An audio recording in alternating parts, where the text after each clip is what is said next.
Alright, let's talk about one of the giants of modern English poetry, Thomas Stearns Eliot, or simply T.S. Eliot, whose work changed the course of 20th century literature. Eliot was born in St. Louis, Missouri on September 26, 1888. That's an important exam detail to note. He spent the first 18 years of his life there, growing up in a cultured, intellectual family with deep religious roots. He attended Harvard University, where he earned both his undergraduate and master's degrees. But Eliot's mind was restless. In 1910, he left for Paris to study at the Sorbonne, immersing himself in philosophy and French literature. After a brief return to Harvard to pursue a doctorate in philosophy, he eventually left the United States for good, settling in England in 1914, just as World War I began. In London, Eliot's life took a major turn. He married Vivian Highwood, a marriage that would later become famously troubled, and worked as a school teacher before taking a job at Lloyd's Bank. But his real transformation came when he met Ezra Pound, who immediately recognized his talent, and yes, that connection with Pound has been asked in exam. Pound even helped publish Eliot's early poetry and shape his style. Eliot's first major poem, The Love Song of J. Alfred Prufrock, appeared in 1915 and stunned readers with its modern, fragmented voice. It was unlike anything English poetry had seen before, ironic, self-conscious, and psychological. His first book, Prufrock and Other Observations, came out in 1917. But the real turning point was The Waste Land, published in 1922, and that's one of the most repeated exam questions. This poem captured the disillusionment of the post-World War I generation, a fractured world trying to find meaning in chaos. Eliot drew inspiration from the English metaphysical poets, especially John Donne, and the French symbolists like Baudelaire. That fusion of intellectual complexity and emotional tension became his signature style. Over the next few decades, Eliot dominated both poetry and literary criticism. He wasn't just a poet, he was also one of the most influential critics of the century. His collection, The Sacred Wood, 1920, also asked in exam, includes his famous essay, Tradition and the Individual Talent, which redefined how we think about the relationship between poets and their cultural past. Spiritually, Eliot's life also changed. In the late 1920s, he converted to Orthodox Christianity, and by 1927, he had become a British citizen, both facts worth noting for exams.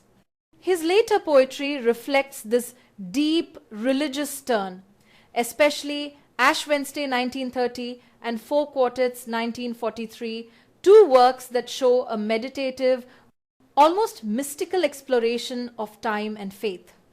Eliot also ventured into verse drama, reviving the tradition of poetic plays in modern literature. His best known are Murder in the Cathedral and The Family Reunion, both key texts often cited in exams. Beyond his writing, Eliot played a huge role in publishing.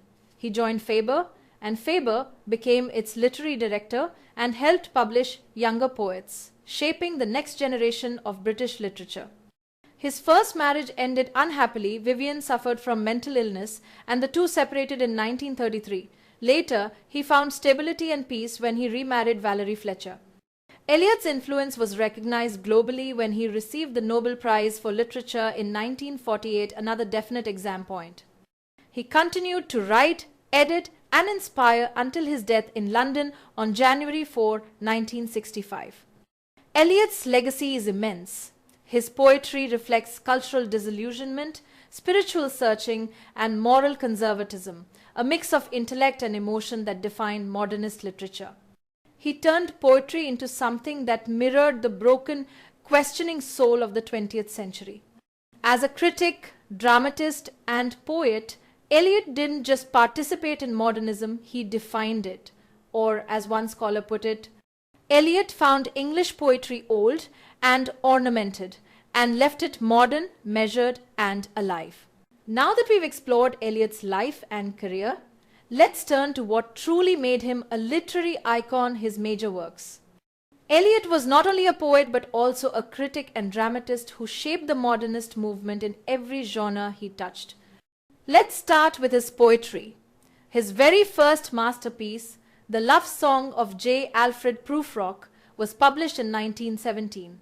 It introduced a hesitant, self-conscious narrator who questions his own place in the modern world, a perfect example of early modernist anxiety. Then came Gerontion in 1920, a dramatic monologue spoken by an old man reflecting on the decay of faith and civilization. This poem has been asked in exam, so note the title carefully. It bridges Prufrock and the wasteland, preparing readers for Eliot's deeper spiritual questioning. And speaking of the wasteland, published in 1922, this is the poem that changed modern poetry forever. Fragmented, mythic, and intellectually rich, it expressed the spiritual desolation of a post-war Europe. This text has also been asked in exam and remains one of Eliot's defining achievements. In 1925, Eliot wrote The Hollow Men, another exam favorite. It continued the themes of emptiness and moral paralysis, famously ending with the haunting line, "This is the way the world ends, not with a bang but a whimper." Between 1927 and 1954, Eliot composed a series of short religious poems called the Ariel Poems, beginning with Journey of the Magi in 1927. That particular poem has been tested in exam, and it beautifully captures Eliot's Christian conversion through symbolic storytelling. Then came Ash Wednesday in 1930, his first major poem after embracing Christianity. This spiritual work too has appeared in exam, so keep that in mind. Eliot also showed his playful side in Old Possum's Book of Practical Cats, published in 1939. Yes, that's right, the same Old Possum who later inspired Andrew Lloyd Webber's musical Cats. This one has been asked in exam as well. His final great poetic achievement was 4 quartets, completed in 1945 and again frequently asked in exam. These meditative poems, Burnt Norton, East Coker, The Dry Salvages, and Little Gidding, explore time, memory, and spiritual transcendence. If you want an easy way to remember his major poems, here's a little mnemonic. Lovely Gentlemen, Waste Hollow Ashes, Possums Follow Quartets, Love for Prufrock, Gentlemen for Gerontion, Waste for the Wasteland, Hollow for the Hollow Men, Ashes for Ash Wednesday, Possums for Old Possum's Book of Practical Cats, and Follow Quartets for 4 quartets.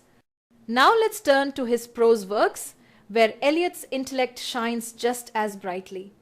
His first major critical collection was The Sacred Wood, published in 1920, and this title has been asked in exam. It included 2 of his most famous essays, Tradition and the Individual Talent and Hamlet and His Problems, both published the same year, and both again have been tested in exam. In his middle phase, Eliot produced The Use of Poetry and the Use of Criticism in 1933, another work that has appeared in exam. Soon after came After Strange Gods in 1934, and finally his last major prose text, Notes Towards the Definition of Culture, in 1940. This one too has been asked in exam. Together, these essays established Eliot as one of the greatest critical thinkers of the 20th century. Moving to his plays, Eliot believed that verse drama could revive the spiritual intensity of theatre. His first play was Sweeney Agonistes, written in 1926 and performed later in 1934. This play has been asked in exam and marks Eliot's experiment with modern verse dialogue. Next came The Rock in 1934, written for a church pageant. But it was Murder in the Cathedral from 1935 that truly established his reputation as a dramatist. This play has been tested in exam and depicts the martyrdom of Archbishop Thomas Becket, a powerful exploration of faith and sacrifice. Then came The Family Reunion in 1939, another frequently asked title in exam, followed by The Cocktail Party in 1949, a play that mixes social comedy with deep moral reflection. Eliot's later plays include The Confidential Clerk from 1953, again asked in exam, and The Elder Statesman, first performed in 1958 and published the following year.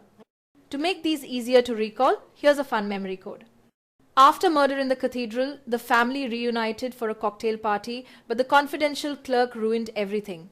So, all of Eliot's major plays come after his key poems, marking the final phase of his career, a shift from poetic introspection to dramatic expression.